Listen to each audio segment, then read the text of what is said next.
Assalamualaikum warahmatullahi wabarakatuh. Selamat pagi, salam sejahtera untuk kita semua. Nama saya Sebastian Pardamaian, mahasiswa Pasca Sarjana Untirta.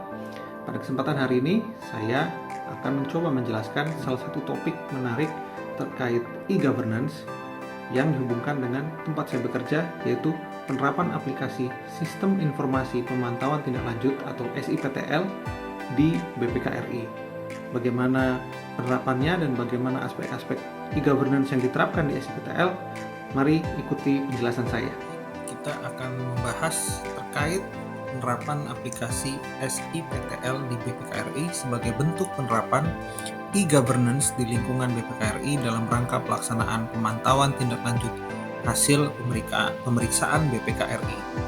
Yang pertama kita akan bahas apa itu e-governance. E-governance atau tata kelola elektronik adalah penerapan teknologi informasi dan komunikasi atau biasa kita sebut TIK untuk memberikan layanan pemerintah melalui integrasi beberapa dan berbagai sistem baik yang berdiri sendiri maupun yang berkolaborasi antara government to citizen atau dari pemerintah ke masyarakat atau G2C, kemudian ada government to business, pemerintah ke dunia usaha atau G2B, dan government to government atau G2G, pemerintah ke pemerintah. Tata kelola elektronik atau e-governance sering dikaitkan dengan proses back office dan interaksi dalam seluruh kerangka kerja pemerintah.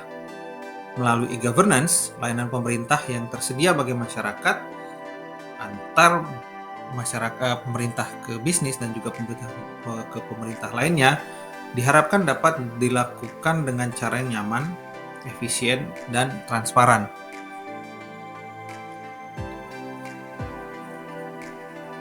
Aspek lain dari e-governance adalah smart governance. Apa itu smart governance? Smart governance terdiri dari simple, moral, accountable, responsive, dan transparent. Simple artinya bahwa aplikasi e-governance memberikan kemudahan dan keringkasan bagi masyarakat dan juga bagi dunia usaha dan pemerintah lainnya dalam melaksanakan kegiatan pelayanan. Dengan smart governance, simplisitas pelayanan diharapkan dapat terwujudkan dengan proses-proses yang kompleks disederhanakan, kemudian menyediakan sistem pelayanan atau government yang user friendly. Kemudian moral berarti adanya sistem baru dari administrasi dan politik keuangan yang berbasis teknologi yang akan meningkatkan efisiensi dari berbagai aspek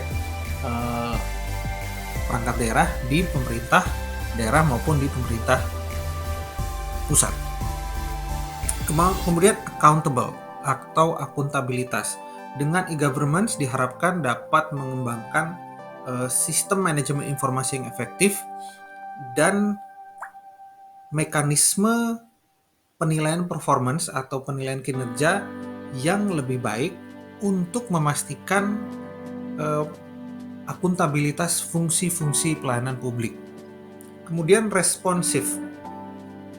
Diharapkan dengan e-governance proses-proses pengambilan keputusan maupun sistem akan menjadi lebih responsif karena mengurangi jarak dan waktu antara pemberi pelayanan dan penerima pelayanan. Kemudian yang terakhir ada transparent. Transparent artinya memberikan keterbukaan informasi kepada masyarakat. Dalam layanan-layanan e-governance pada umumnya memberikan informasi kepada publik, ke domain publik, informasi-informasi yang terkait dengan pelayanan yang diberikan melalui berbagai portal maupun tautan yang diberikan oleh sistem e-governance tersebut. Kemudian ada beberapa jenis-jenis e-governance. E-governance seperti tadi disebutkan ada terdiri dari G2C atau government to citizen, itu bisa dilakukan dalam bentuk transportasi, kesehatan, pendidikan, ataupun portal-portal mencari pekerjaan. transportasi bisa dilihat seperti aplikasi-aplikasi pembelian tiket kereta yang sudah melakukan online, kemudian di rumah sakit juga dengan menggunakan aplikasi-aplikasi pendaftaran pelayanan melalui aplikasi, kemudian juga pendidikan melalui sistem-sistem PPDB, penerimaan siswa baru yang sudah melalui sistem dan juga aplikasi lain. Kemudian ada government to businesses. Government to businesses ini biasanya bisa dilakukan dengan bentuk e-taxation atau pajak perpajakan. Sekarang kita sudah melakukan sistem perpajakan yang berbasis online. Jadi pengajuan laporan perpajakan sudah bisa dilakukan oleh dunia usaha melalui sistem. Kemudian ada juga perizinan yang sudah dilakukan sekarang melalui OSS, Online Single Submission, yang sudah diterapkan oleh seluruh pemerintah daerah dan juga di pemerintah pusat, yang dimana perizinan sudah dilakukan melalui online, melalui OSS, di mana pelaku usaha akan mengajukan perizinan dan siap persyaratan melalui aplikasi dan kemudian nanti akan dilanjuti oleh pemerintah melalui aplikasi itu. Kemudian juga sistem pembayaran transaksi elektronik juga sekarang sudah bisa dilakukan antara government to businesses, misalnya dalam bentuk e-purchasing. Itu bisa dilakukan oleh pemerintah daerah atau pemerintah pusat yang melakukan pembelian barang melalui e-purchasing ke pelaku usaha. Kemudian ada government to government, ini adalah bentuk korelasi antara pemerintah dengan pemerintah. Ini ada banyak sekali aplikasi yang digunakan, baik itu dari aplikasi keuangan, aplikasi kependudukan, kemudian ada aplikasi pelaporan perpajakan juga, SIM PBB, yang bisa dilakukan antara government to government. Kemudian ada government to employee. Ini bisa dilakukan oleh kementerian atau pemerintah daerah atau lembaga, bisa dalam bentuk salah satunya adalah e-learning, kemudian dalam hal kepegawaian. Itu beberapa contoh tipe e-governance. Kemudian apa yang dilakukan BPK dalam penerapan e-governance ini? Nah, BPK dalam hal ini menerapkan sistem G2G, government to government, melalui sistem informasi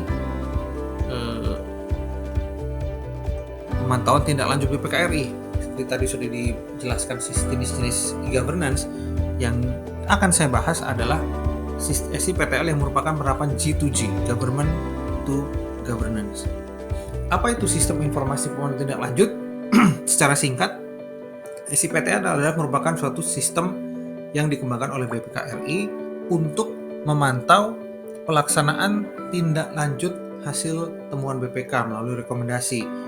Ketika melakukan pemeriksaan, BPK akan memberikan rekomendasi untuk mengatasi permasalahan atau ada temuan yang ditemukan pada saat pemeriksaan. Kemudian pemerintah daerah atau kementerian atau lembaga kemudian akan melakukan tindak lanjut, melakukan perbaikan dari rekomendasi BPK yang akan dilaporkan ke BPK melalui sistem informasi pemantauan tindak lanjut ini.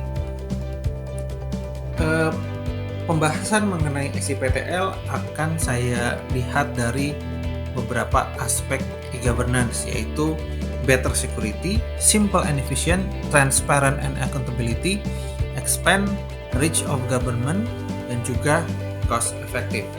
Kita akan mulai dari better security. Dalam aplikasi SIPTL memang kita memberikan akses kepada pemeriksa BPK dan juga ke pemerintah daerah atau pemerintah lembaga untuk mengakses SIPTL baik dari sisi BPK maupun dari sisi pemerintah. Nah, yang kita lihat memang login SIPTL masih dalam bentuk username dan password. Memang belum ada bentuk verifikasi atau bentuk pengamanan lain yang dapat menghindari adanya penggunaan login oleh orang-orang yang tidak berwenang. Ini yang kemudian akan menjadi perhatian BPK ke depan, bagaimana agar supaya login, khususnya login di pemerintah daerah itu tidak tersebar kemana-mana, dan juga ada bentuk verifikasi dari pimpinan langsung, atasan tertinggi untuk mengetahui siapa yang akan login SIPTL ini. Ini yang masih harus dikembangkan lebih baik lagi oleh BPK, meskipun login SIPTL baik dari sisi pemeriksa maupun dari sisi auditi pada prinsipnya belum pernah mengalami dibobol oleh orang-orang yang tidak berwenang. Kemudian yang berikutnya simple dan efisien. Di aplikasi SIPTL kita kan melihat beberapa menu yang sederhana, seperti ada menu penelaahan dan monitoring. Di menu penelaahan nanti kita bisa lihat LHP laporan hasil pemeriksaan yang sudah BPK lakukan, dan juga ada monitoring jumlah LHP yang belum ditelaah, yang sudah ditelaah, yang sedang ditentukan oleh pimpinan secara berjenjang, dan jumlah bahannya, dan ada beberapa susulan tindak lanjut dan integrasi ke aplikasi SMP, Sistem Manajemen Pemeriksaan BPK RI. Nah, ini merupakan menu-menu yang sederhana, yang gampang dilihat untuk memonitoring dan juga menginput tindak lanjut.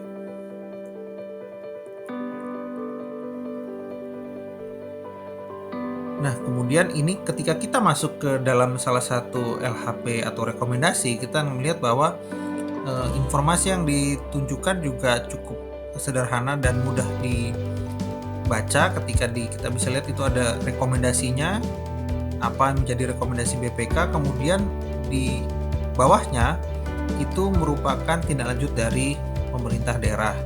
Di kolom sebelahnya lagi adalah tanggal dilakukan penelaahan dan siapa yang melakukan penelaahan atau verifikasi. Di kolom itu juga akan memunculkan apakah rekomendasi itu ada nilainya secara rupiah, dan juga status tindak lanjut ini sudah final sampai ke aplikasi SMP atau Sistem Manajemen Pemeriksaan.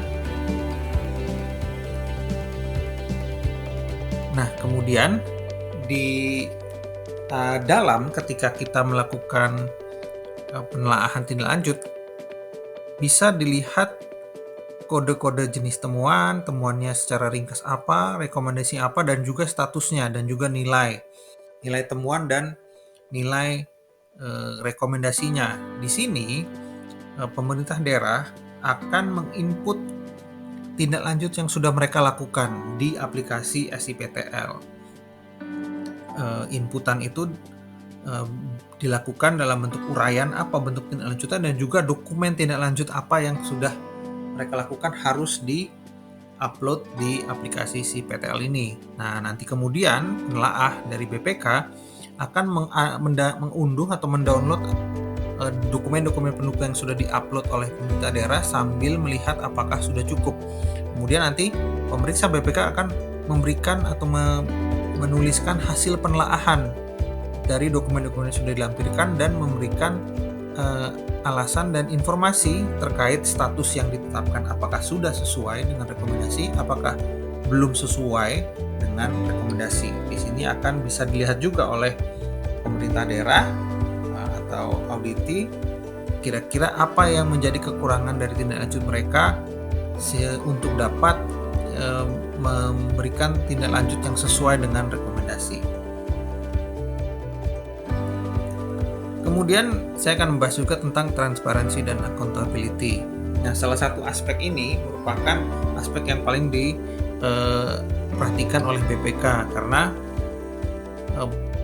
dalam melakukan penelaahan tindak lanjut, telaahan ini harus dilakukan secara berjenjang, dari penelaah, ketua tim, pengendali teknis, penanggung jawab, dan juga sampai ke tingkat eselon 1. Bisa dilihat bahwa penelaahan ini kita bisa lihat usulan statusnya dari penelaah pada tanggal 8 Juli 2022, kemudian ke atasnya lagi ke eselon 3-nya pada 10 Juli 2022, apa statusnya, apakah status yang ditetapkan oleh penelaah disetujui oleh pimpinan atasannya langsung, terus sampai ke pimpinan yang tertinggi. Di sini ada di eselon 1 validasi, eselon 3 validasi, eselon 2 kemudian validasi eselon 1. Nah, dengan cara ini, dan ini juga bisa dimonitoring oleh pemerintah daerah sehingga mereka tahu di mana status penelaahannya sekarang, sehingga pemerintah daerah bisa melihat perkembangan penelaahan ini, bagaimana status yang ditetapkan, bagaimana tanggapan dari masing-masing tingkat eselon sampai ke eselon 1. Dan semua ini bisa dilihat oleh pemerintah daerah atau auditi, dan juga ini menunjukkan bahwa kita mau menunjukkan proses yang kita lakukan itu sesuai dengan telaahan dari berbagai tingkatan, bukan hanya dari satu orang menerapkan penelaahan sudah sesuai, kemudian tidak ada validasi cross dan reference dengan pimpinan di atasnya. Itu yang menjadi aspek transparansi dan accountability di aplikasi SIPTL ini. Kemudian aspek terakhir yang mau saya bahas adalah terkait cost effective. Nah, melalui sistem SIPTL ini ada beberapa hal yang bisa kita ambil manfaat khususnya dalam hal cost effective. Karena apa? Karena dengan sistem ini pemerintah daerah atau auditi, kementerian dan lembaga tidak perlu datang ke kantor BPK menyampaikan dokumen-dokumen tindak lanjut, kemudian bisa membahas sehari selesai, bisa 2 hari atau 3 hari baru selesai, kemudian kembali lagi ke tempat asal. Kemudian apabila mau membahas lagi, ada tindak lanjut lagi, harus datang lagi ke kantor BPK, dan itu akan menimbulkan biaya perjalanan dinas, penginapan, makan minum, yang bisa semuanya dihemat dengan sistem ini. Jadi tidak perlu datang, hanya perlu upload data, kita di BPK mengunduh, kita berikan catatan mengenai apa, dan apabila memang kalau perlu dilakukan pembahasan, barulah kita mengundang dari pemerintah daerah atau auditi untuk datang ke kantor. Tapi frekuensinya itu sangat kecil sekali. BPK lebih banyak memanfaatkan aplikasi untuk melakukan validasi dan memberikan komentar atas tindak lanjut yang sudah dilakukan. Nah, dari situ kita bisa melihat bahwa aplikasi ini memberikan dampak yang baik untuk penghematan anggaran daerah dalam hal perjalanan dinas dan juga akomodasi penginapan dan lain-lain. Nah, itu yang menjadi salah satu sasaran BPK. Mungkin untuk pembahasan kali ini itu saja yang bisa saya sampaikan pada hari ini. Mudah-mudahan bisa bermanfaat. Kalau ada kesempatan saya akan membahas aspek lain dari SIPTL maupun aplikasi yang dimanfaatkan oleh BPK RI dalam rangka penerapan e-governance di pemeriksaan BPK RI. Terima kasih. Assalamualaikum warahmatullahi wabarakatuh. Salam sejahtera.